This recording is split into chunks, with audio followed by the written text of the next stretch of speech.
राम राम किसान भाइयों, स्वागत है आपका अपने नए यूट्यूब चैनल धरती पुत्र में। तो आज हम आपके लिए कुछ ऐसी बातें बताने वाले हैं जो कि बुआई से पहले सरसों के बारे में है। सरसों की बुआई से पहले जानना बहुत ज़रूरी होता है। पिछली बार जो सरसों की बुआई हुई थी, पहली बात तो सही समय की बात करें, मैं कई बार बता चुका हूँ कि जो सही समय होता है सरसों की बुआई का, वो अगेती बुआई जो होती है वो 15 अक्टूबर तक होती है, 25 सितंबर से लेकर के। और जो नॉर्मल बुआई होती है वो 15 अक्टूबर से और 25 अक्टूबर तक की होती है। लेकिन क्या इसका मतलब ये नहीं होता है, मैंने ये भी बोला है कि टेम्परेचर जो है वो 32 डिग्री जो होना चाहिए आपके यहाँ पर दिन के समय में, तो जो तापमान है उसको भी ध्यान में रखा जाना चाहिए। अब 2023 की बात करें तो 2023 में जो टेम्परेचर इस समय जो है वो टेम्परेचर 32 डिग्री से अधिक है, तो इसमें समस्या आ सकती है, उत्पादन में कमी आ सकती है। आप सोचते हो कि इसमें मतलब अगर पिछली बार की सोचो, अगर आप पिछली बार की देखो तो उसमें 10 अक्टूबर से पहले पहले जो बुआई हुई थी सरसों की, उसमें भारी नुकसान हुआ था। और नुकसान हुआ था पाला सर्दी की वजह से, उसमें काफ़ी रोग भी आए थे उसमें, और काफ़ी समस्याएं आई थी उसके अंदर। तो इसका मतलब ये नहीं है कि आप इतना जल्दी बुआई करो कि उसमें मतलब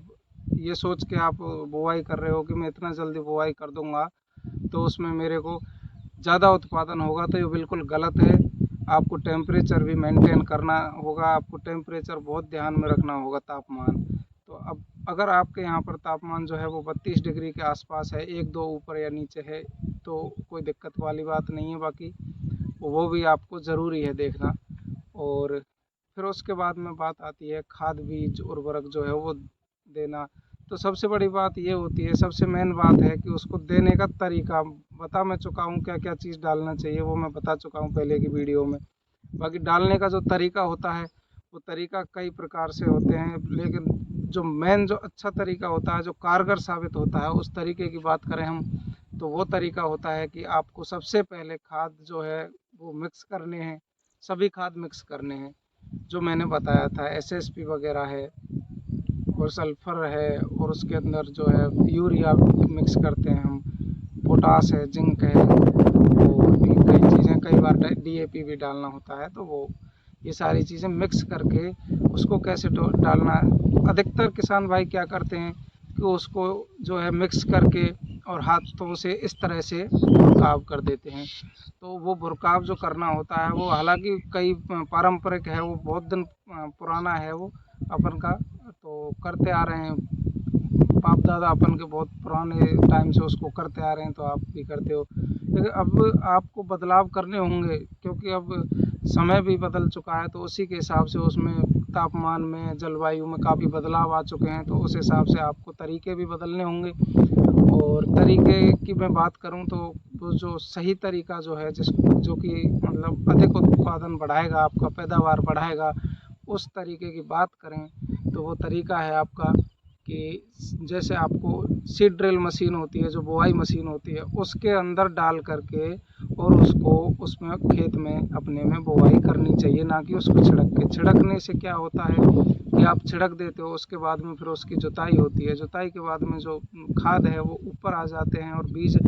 जो है वो बीज नीचे होता है। तो जब बीज अंकुरित होता है, तो जब उसमें जर्मिनेशन होता है, वो अंकुरित होता है, तो उसके बाद में वो बीज के ऊपर आ जाते हैं, तो उससे बीज जो है वो ख़त्म होने की संभावना होती है, या फिर पौधे कम उगते हैं या ख़त्म हो जाते हैं। तो सबसे बड़ी बात यह है कि उसको इस तरीके से आप जो करते आ रहे हैं उस तरीके से ना करें। मैं जिस तरीके से बता रहा हूँ वो उचित है करने का तरीका। तो सीड ड्रिल मशीन से बुआई करें ताकि खाद बीज जो है वो अंदर ज़मीन तक 7-8 इंच तक अंदर, या 8-9 इंच तक अंदर जाएंगे, तो वो वेस्ट रहेंगे। उसके बाद में आप उसको दाब के रख सकते हो पटेला लगा करके। उससे क्या है कि उसमें जो है वो नमी की मात्रा बनी रहेगी, और नमी के साथ साथ में जो उनके अंदर जो भी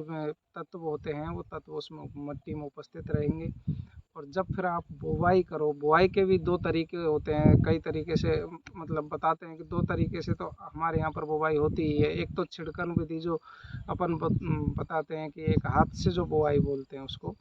हाथों से छिड़क करके बुवाई एक तो वो होती है। उसके बाद में एक बुआई होती है कि उसमें सीड ड्रिल मशीन से बुआई होती है। तो हाथों वाली जो बुआई है वो कहीं कहीं तक सीमित, मतलब सही नहीं है, मेरे हिसाब से वो सही नहीं है, बाकी अपनी वो होती है, लेकिन सही नहीं होती है। वो क्यों नहीं होती है, उसका एक कारण होता है कि आप उसको हाथों से छिड़क देते हो, उसके बाद में उस पर जुताई कर देते हो, पटेला लगा देते हो, या फिर कल्टीवेटर या रोटावेटर से उसको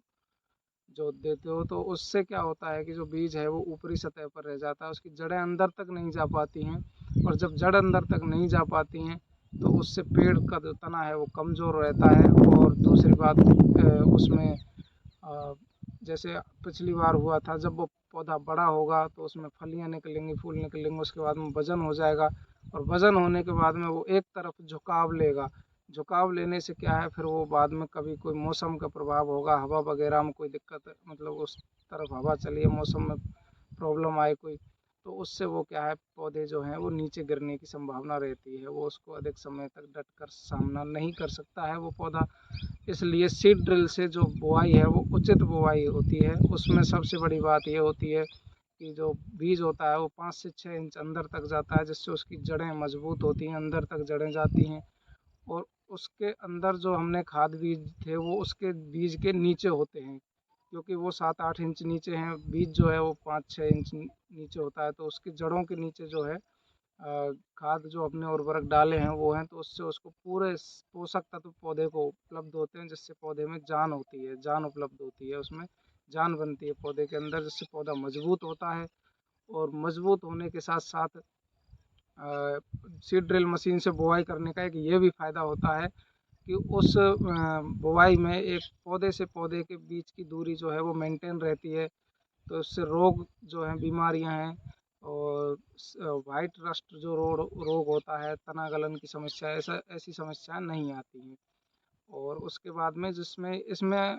सिंचाई के लिए भी इसमें आसानी होती है, सिंचाई करने में भी, क्योंकि उसमें जो है वो लंबी लंबी एक तरह से पानी चलने के लिए बन जाती हैं, तो उससे आपको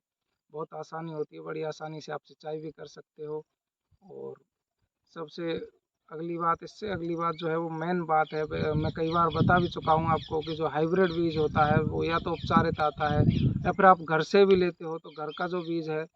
और या फिर हाइब्रिड बीज है जो उपचारित नहीं है तो उसको उपचारित ज़रूर कर लें। ये आपके उत्पादन को काफ़ी प्रभावित करता है। तो उपचारित करने का तरीका मैं बता चुका हूँ, वीडियो में मैंने डाल दिया है, बाकी आप कई प्रकार के होते हैं, 2 तरीके से आप उपचार कर सकते हो। एक तो कीटनाशक जो होता है वो मिलाना होता है उसमें, और एक उसमें होते हैं जो फफूंदीनाशक होते हैं, फंगस जो होता है उसको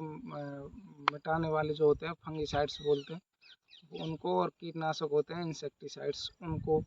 मिलाना होता है। तो दोनों तरीके का उसमें मिलाना ज़रूरी होता है। और खरपतवार, सबसे बड़ी बात, जब पौधा उगता है अपन का, तो उसमें खरपतवार अगर उगती है तो वो पौधे को जो है, पौधा छोटा रह जाता है इतना सा, और खरपतवार जो है उसमें काफ़ी बड़ी हो जाती है, तो उससे क्या है, पौधा कमज़ोर होता है, और वो जो जितने भी पोषक तत्व होते हैं वो खरपतवार सोख लेता है, और पौधा उसको सोख नहीं पाता है। तो इसके लिए अपन पेंडामेथिलीन एक आता है, उसको अपन क्या करते हैं, या तो अपन खाद के साथ मिला करके बुरक देते हैं उसको, या फिर अपन जो पलाई करते हैं, पड़ेवा जो बोलते हैं उसको, उसके साथ में अपन मिट्टी में या बजरी में किसी में भी उसको मिला करके प्रति एकड़ में 1 लीटर जो है उसको मिलाया जाता है। उसके बाद में उसका छिड़काव या फिर स्प्रे मशीन से भी उसको छिड़का जाता है, जिससे उस खेत में उसकी एक लेयर तैयार हो जाती है बन करके, और वो जो लेयर होती है वो लेयर खरपतवार को उगने से रोक वो जो लेयर होती है वो उस खरपतवार को उगने से रोकती है, जिससे आपका पौधा मजबूत होगा और आपके उत्पादन में बहुत अधिक वृद्धि होगी, बढ़ोतरी होगी। तो आज की जानकारी इतनी है, मैंने जो जानकारी दी है इस हिसाब से आप करोगे तो आपके तेल मात्रा में भी बढ़ोतरी होगी, और आपके उत्पादन में भी बढ़ोतरी होगी। तो आज के लिए किसान भाइयों इतनी ही जानकारी, मिलते हैं किसी अगली वीडियो में, तब तक के लिए जय जवान जय किसान। अगर आपको हमारी वीडियो अच्छी लगती है तो वीडियो को लाइक करें, शेयर करें, और हमारे चैनल पर पहली बार आए हों तो चैनल को सब्सक्राइब करें, और बेल आइकन को ज़रूर दबाएं ताकि खेती बाड़ी से जुड़ी हर अपडेट आपको सबसे पहले मिल सके। धन्यवाद।